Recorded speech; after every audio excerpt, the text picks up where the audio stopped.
This place is magical. It's higher than all the museums in a radius of 7 kilometers. You can see all of Vatican City from here, with its gardens and hills, St. Peter's and the colonnades, and it towers above Rome, the papal city, which is my hometown. And that's why it's my favorite spot.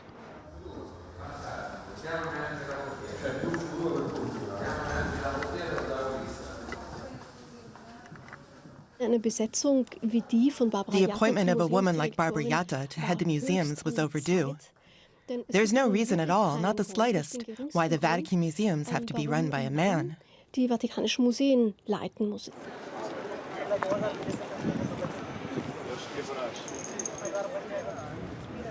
Innanzitutto noi siamo molto fiere di lei. We're proud of her. When a woman climbs that high in the Vatican, it's a reason to celebrate. If she can succeed, so can we.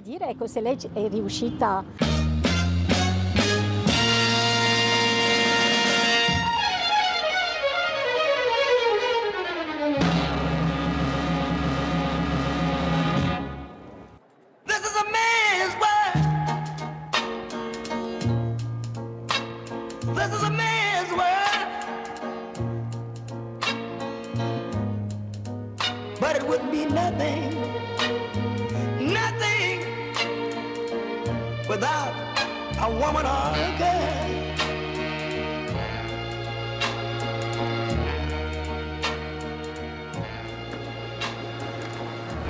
Barbara Jatta's appointment was a sensation. A year ago, she was named Director of the Vatican Museums.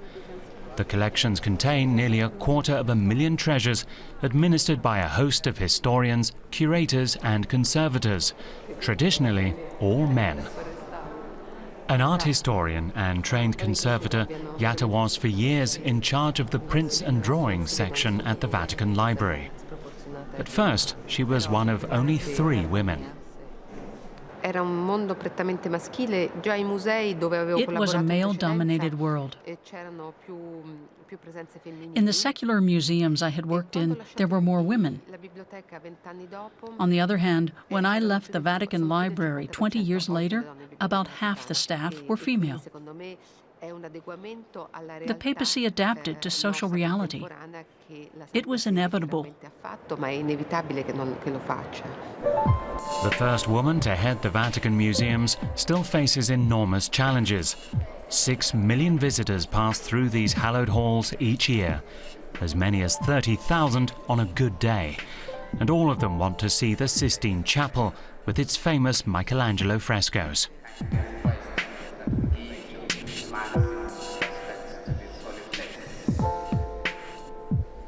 Extended opening times haven't eased the pressure. Now Barbara Jatta is trying to reroute the stream of visitors.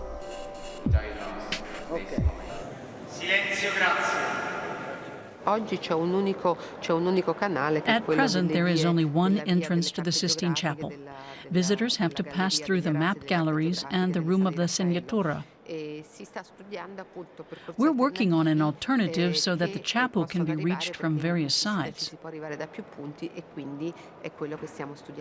It's complicated because of security considerations, but the Vatican is being supportive. Barbara Jatta believes in modern style management. Her declared goals are better cooperation between departments, digitization and targeted conservation.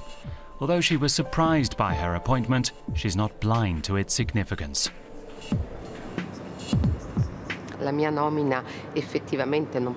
It sends an important message to the world at large that Pope Francis wants to break down old patterns. There were 6 candidates at first, then 3, and I was the only woman. Maybe that was what struck him, and he decided to appoint me.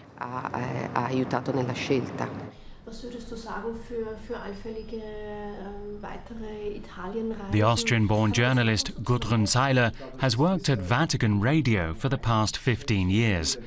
Since Pope Francis ordered a shake-up of the Church's communication structures, the hierarchy at the Vatican broadcaster has leveled out. There are more women working at the Vatican than most people think. Of the 160 or so journalists employed by Vatican Radio, about half are women. They say they're respected by their male colleagues and treated as equals. When you talk to certain bishops or cardinals, they're well aware of the problem. Many women in the Catholic Church are turning away because they don't feel they're taken seriously. Women want to be more visible. In different parts of the worldwide Church, there's a growing sensitivity to that desire. And it's also reaching the Vatican. Becoming more visible is part of the challenge. Hardly anybody sees what goes on behind the walls of the Vatican. But a quarter of the staff are women, many more lay women than nuns, and many of them highly qualified. Romilda Ferrauto was editor-in-chief of the French section of Vatican Radio for 25 years. Looking back, she remembers how difficult it was at the beginning, how some cardinals thought it beneath their dignity to be interviewed by a woman and simply ignored her. Ho sofferto quando uscivo dalla radio a fare le interviste all'interno del As soon as I left the studios to interview somebody at the Vatican, it was dreadful. When I was in a larger group of men, I always had the feeling that I was somehow invisible. When I asked a question, the cardinals would reply to my male colleagues, not to me. Although I was holding a microphone and had everything they needed to recognize me. This mentality of pushing women to the margins of the workplace still exists everywhere. Women are supposed to be mothers, brides, or nuns. They may work, but they shouldn't want a career. Unfortunately, that's what many women also think, that it's wrong to seek too much attention, to ask for too much.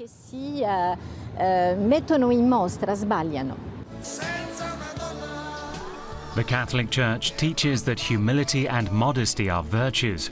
Pope Francis himself is critical of career-minded priests, and he often speaks out against traditional power structures. That may be why he wants to see more women taking leadership roles. People like the director of the Vatican Museums, Barbara Jatta. The Catholic journalist Christiane Florin welcomes this development, but she says it doesn't go far enough. She has recently written a book demanding more power for women in the Catholic Church.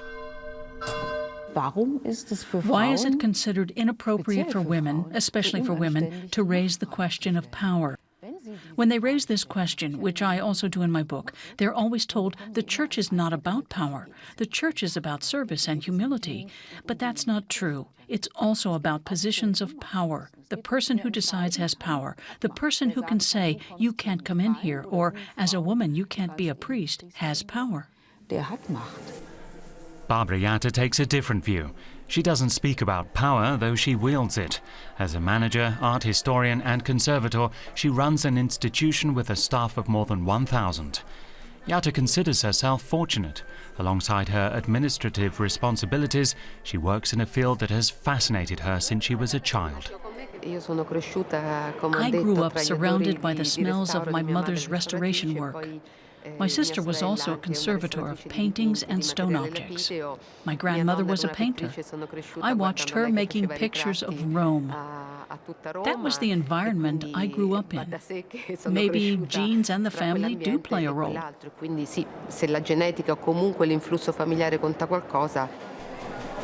Growing up in Rome, Barbara Jatta was always fascinated by art.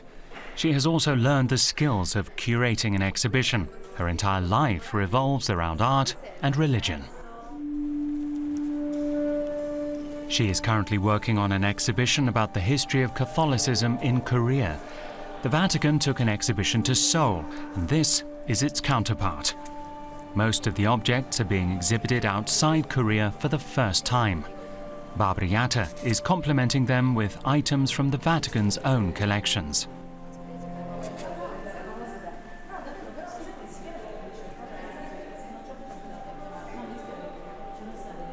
Jatta would like to see more international exhibitions held, especially shows that have relevance to the Vatican's collections.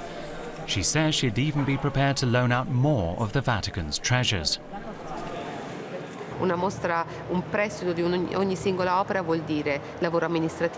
An exhibition is more than just a collection of artworks.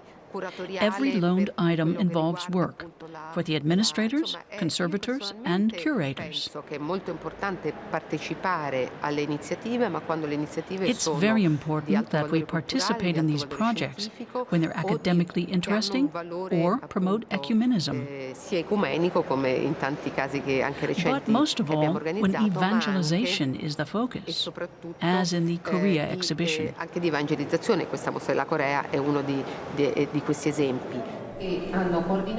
South Korea is one of the Catholic Church's success stories.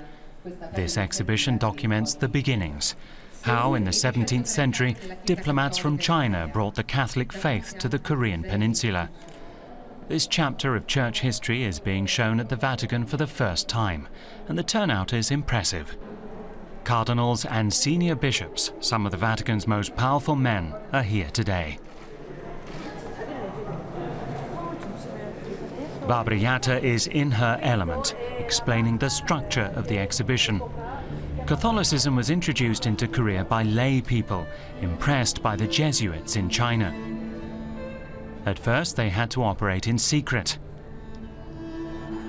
They baptized each other because there were no priests in Korea. Many women were drawn to the new faith, perhaps because it promised justice and equality. The young church was actively persecuted as recently as the mid-19th century.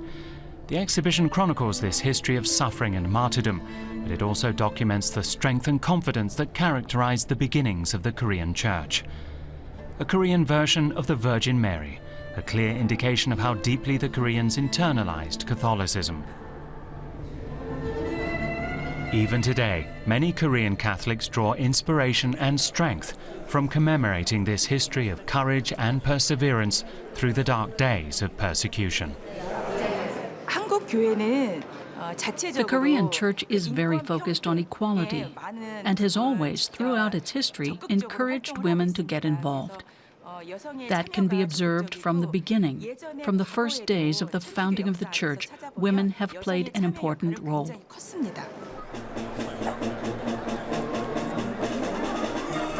Pope Francis commends women for witnessing to the faith, and he champions the cause of women.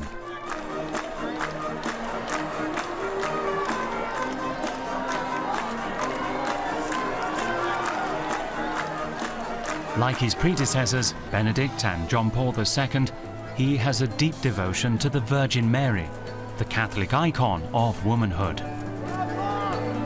But Francis is also a pope who understands. Our lives are not simply an embodiment of ideals. He reaches out to each individual person.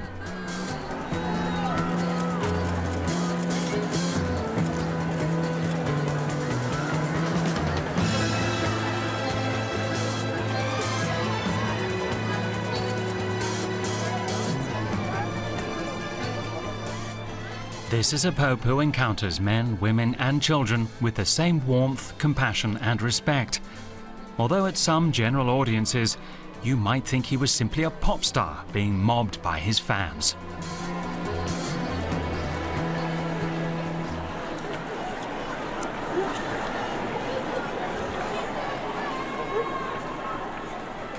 The Pope's deputy spokesperson, Paloma Garcia Ovejero, explains the special rapport that he seems to have with women. Pope Francis grew up surrounded by women. What looks revolutionary in the Vatican is really quite normal. The Pope always quotes his grandmother, Rosa. He had sisters, his mother, and close female friends. His right hand in Buenos Aires was a woman, his private secretary, who died a few months ago.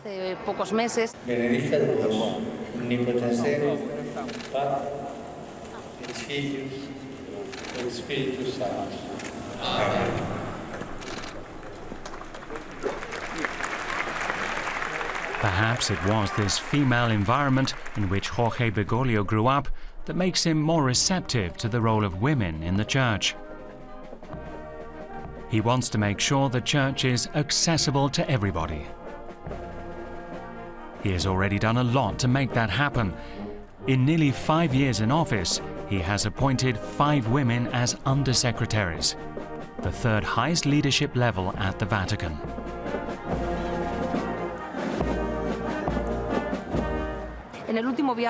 On his last trip to Colombia, the Pope stated that women should play important roles in society and in the Church. We represent 50% of the population. He says, why should this resource be neglected? Why shouldn't we view women in the same way as men, and all of us benefit?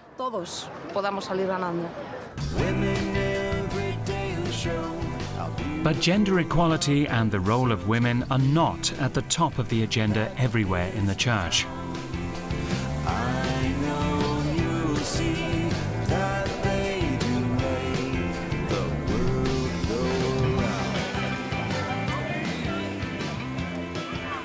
There is still an immense gap between the Vatican and secular society when it comes to promoting women, for instance by means of employment quotas.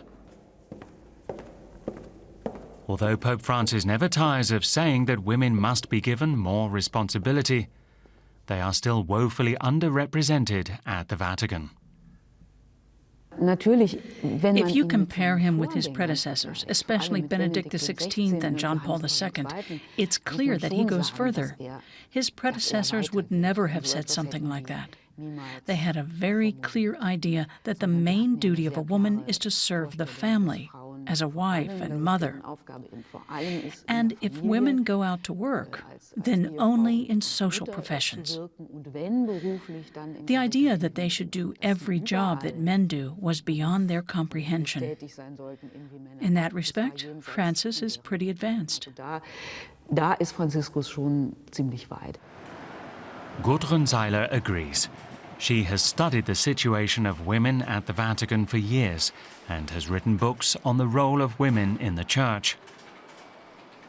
She believes Pope Francis might soon go even further. I was personally disappointed that, for instance, in the new Vatican Agency for the Laity, Family and Life, the undersecretary is a priest. It could have been a layperson. Maybe the Pope couldn't find a suitable woman who was prepared to take the job. When a woman has exercised managerial responsibilities for decades in Catholic organizations and then has to change to a number 2 position at the Vatican, it might not seem so attractive. Gudrun Seiler is meeting with her former Vatican radio colleague Romilda Ferrauto. They are founding members of Donne in Vaticano, the first organization representing female staff at the Vatican. It has about 100 members who meet once a month to discuss issues of common concern. However, these women don't want to be labeled feminists. Networking is the buzzword. Their club is a registered association, which means they have official recognition and transparent structures. People are still afraid to set up an organization and express themselves publicly. When you talk about a women's group, people immediately think it's about women being admitted to the priesthood. All those issues that are still taboo in the Catholic Church. But our society doesn't promote ideas like that.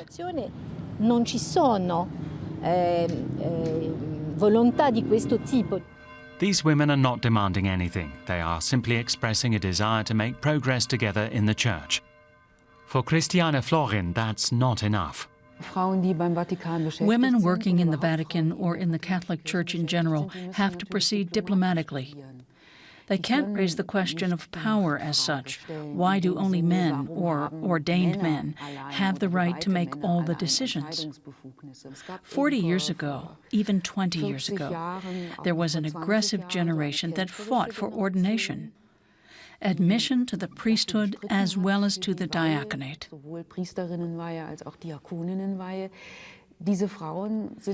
Today, these women are either disillusioned and have left, or they've resigned. Or they've left the Church altogether.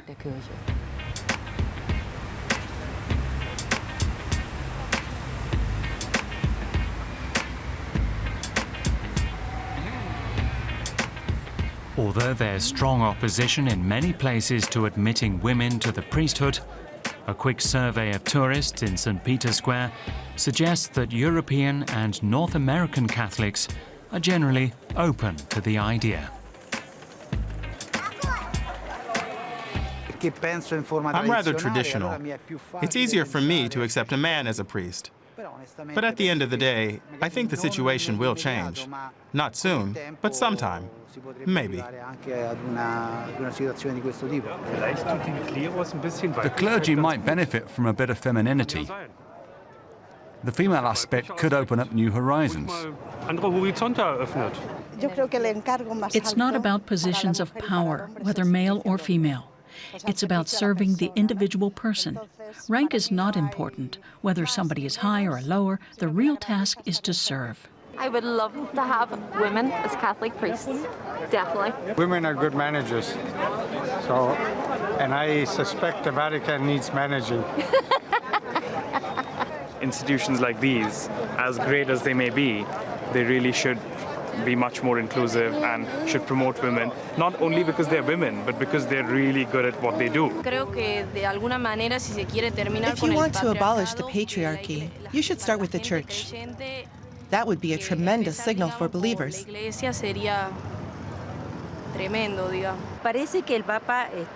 This Pope has initiated positive changes. He has modernized the Church, and we believe he will complete the task, but he needs time. We have full faith in Francis, as Catholics and as Argentinians. Many Catholics believe that Pope Francis will succeed in reforming the Church, but he has stated clearly that he will not admit women to the priesthood. The Church has a long tradition of reserving the top jobs for men, priests, bishops, and cardinals. The Church's patriarchal structure is a centuries-old tradition, and tradition is one of the benchmarks of Catholic theology. But, relatively speaking, Pope Francis is liberal. He wants to give lay people more responsibility, so it seems quite likely that he will appoint more women, like Barbara Jatta, to managerial positions. So far, she has only met the Pope once. He hasn't yet visited the museums, but she's hoping he will. She knows he has a full schedule, but then so does she. Without efficient planning and the support of her husband, this mother of three would never be able to manage the job. I've organized my life well. Of course, it's more difficult with children, but we divided up the household chores. That wasn't very common 30 years ago. I was lucky. I was able to combine family and work. I think I've managed. My children are wonderful, but in the end, you must be grateful for what life gives you.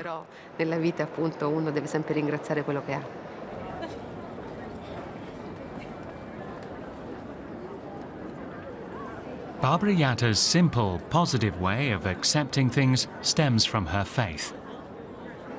If she didn't believe, she wouldn't be able to work at the Vatican. Art and religion are inseparable here, and as with the Korean exhibition, the focus is often the universal church.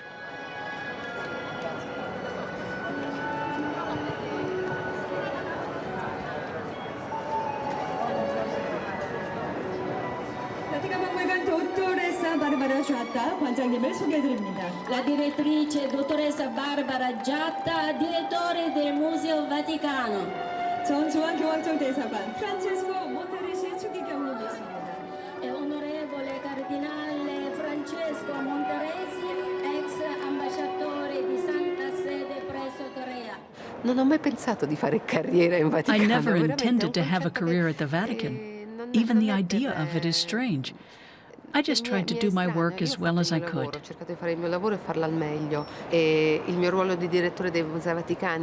My role as director of the Vatican Museums puts a lot of responsibility on my shoulders.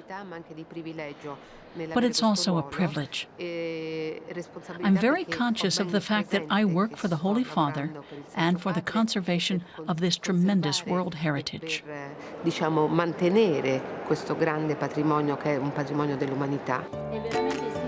In Barbara Jatta's first year as director of the Vatican Museums, she has made some changes and initiated some projects.